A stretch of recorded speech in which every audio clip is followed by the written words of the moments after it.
What if we look at the sum of these? Or let me say add these together.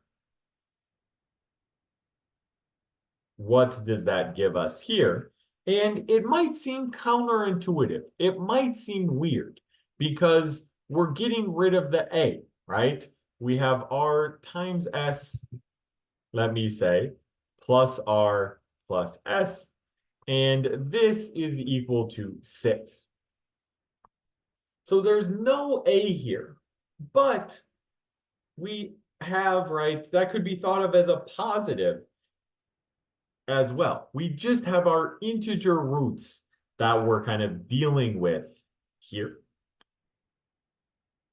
Now, the left-hand side looks like it's kind of could factor, right? You might say, oh, we have R times something, S times something. Okay, well, if we have the R plus R, we're going to need like a S plus 1. Oh, we're going to need like a R plus 1 in that scenario there. So what does that mean we actually need to fill in this case? What would this R plus 1 and S plus 1 be equal to at the end there?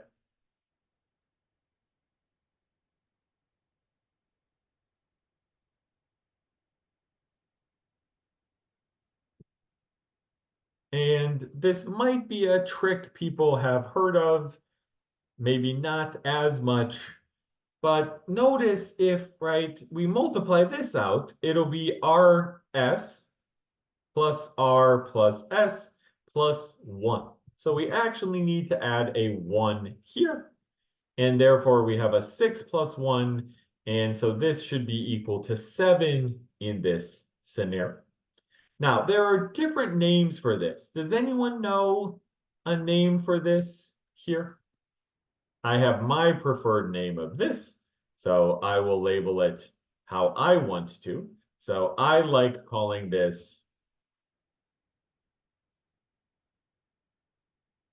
and good, right? I like calling this completing the rectangle, right? So it's very similar to completing the square. It's not a square because it's not, oh, x plus y squared or something like that in this case, right? But we could call it, if we like, completing the rectangle here. This is sometimes SFFT.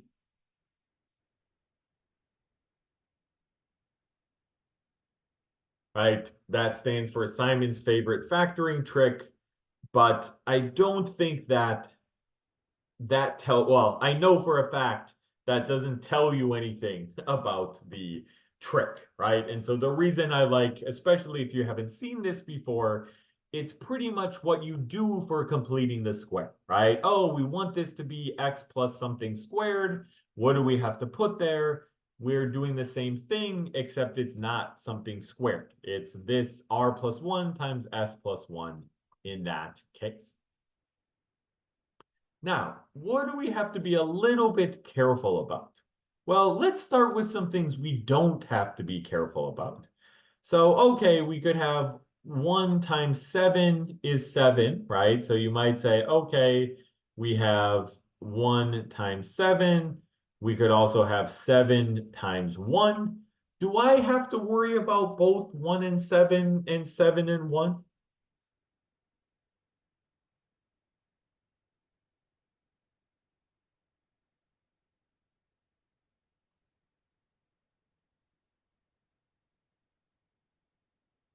Or if we go back up here, let me say, right, note R and S are not in any particular order. So we actually don't care about, there's not like a first one for R, a second one for S. So we don't have to worry about which is which. We can just do 1 and 7 in this case there. We can just do these different pieces in that scenario. So what does this tell us then? Okay, this tells us that we have R equals 0 and S equals 6. So A is 0. So we have A is 0 in this case. Now, I told you that we maybe shouldn't give too much credence to the grammar. There is actually a different value for A. There is a more interesting value of A that we could have here. So there is, right, just want to trick you a little bit with the wording of this. We could find a different value in this case. Does anyone see why we could get a different value? Or how we get a different value of A for the problem?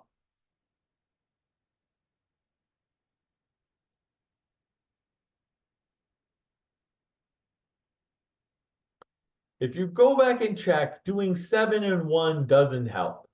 Then you'll get R is 6, S is 0. Okay, who cares about that? That still gives us the same type of situation there. But integer roots, couldn't we have negatives as well? So can anyone help me out here? What happens if we have -7 and 1? What are we going to get for R and S here?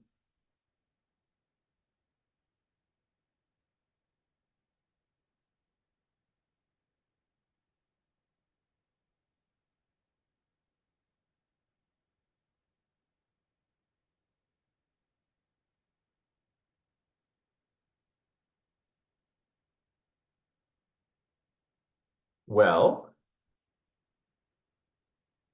right, okay, if we have R plus 1 is -7, subtract 1, R is -8 in this case. And then we have S plus 1 is 1. Whoops, -1. So that is very important here for us to get a different value. Sorry about that.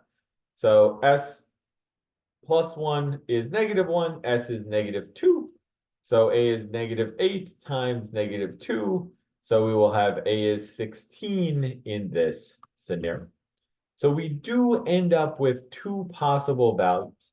A could be 0 or A could be 16.